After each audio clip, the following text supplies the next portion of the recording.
في التلفز وفي الفيسبوك تتعدى. هذا لا يعقل. لازم نرجعوا الامور النصابه ونرجعوا نبنيو داخليتنا من جديد. هذه الداخليه التي صاغره. انا مع انه افشاء السر يعاقب عليه عقوبه شديده جدا. ما نفهمش حق صحافه. انا مع فوضى في وزاره الداخليه والا مع مس الامن. هذا امن المواطنين.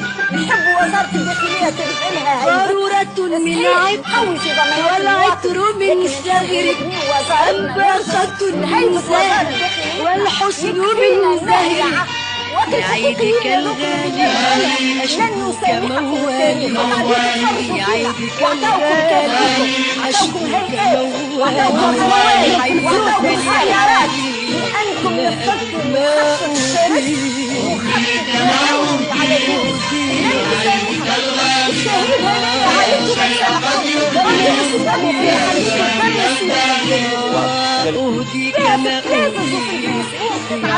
ما يلزم نرجعوا الأمور النصابة ونرجعوا نبنيو داخليتنا من جديد. هذه الداخلية التي صادقة.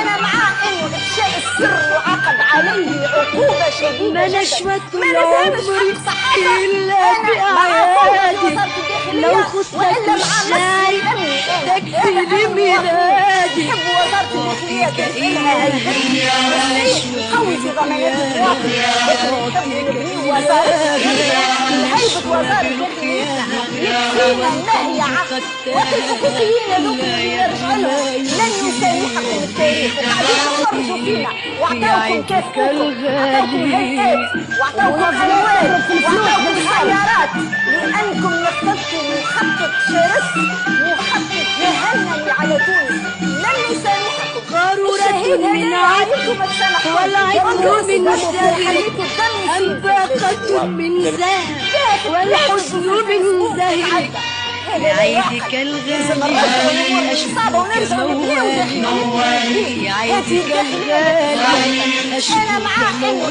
موالي حيث الحالي ما نفهمش الصحافة.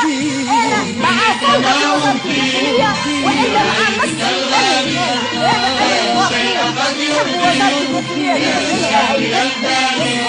قوي في ضمانات المواطن. لكن نحب نبني وزارتنا هيبة وزارة داخليتنا.